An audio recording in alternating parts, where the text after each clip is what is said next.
বাবার কাছে মেয়ে নিরাপদ না, এটা এটা আমি মানতে না, কিন্তু আমি দেখছি ঘটনা সত্য।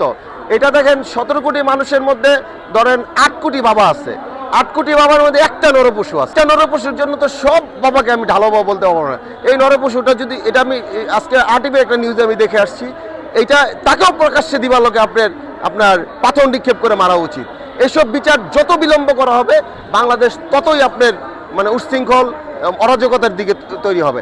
এই বিচারগুলো তাৎক্ষণিকভাবে করলেই আমরা এই দেশ শান্তি শৃঙ্খলা ফিরে আসবে। মূলত ব্যর্থতার দায়টা তো প্রশাসনের আসে, কিন্তু প্রশাসনের আমাদের যেই মানে সংখ্যালঘু প্রশাসন, তাদের তো প্রত্যেকটা ঘরে ঘরে গিয়া আপনার নিরাপত্তা দেওয়া সম্ভব না।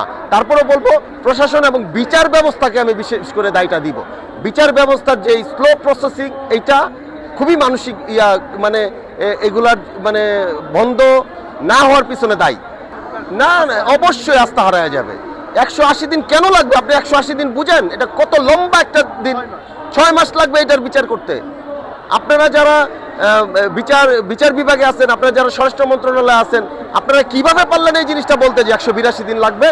এমন একটা ঘটনা ঘটতে আজকে বাংলাদেশের 17 কোটি মানুষ রোজা রেখে, কেউ মানে খেয়ে না খেয়ে পথে ঘাটে, সবাই তো তার বিচার চাচ্ছে। কেন তার বিচার করছেন না? সে কোন দলের? সে আপনাদের কি হয়?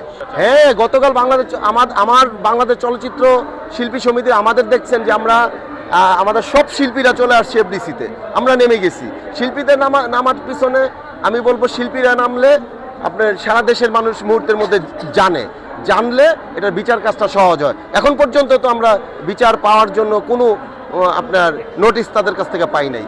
তো আমরা যদি আজকে কালকের মধ্যে কোনো নোটিশ না পাই, শিল্পীরা আবার মাঠে নামবে। এবার মাঠে নামলে আপনারা বুঝবেন যে শিল্পীরা কি।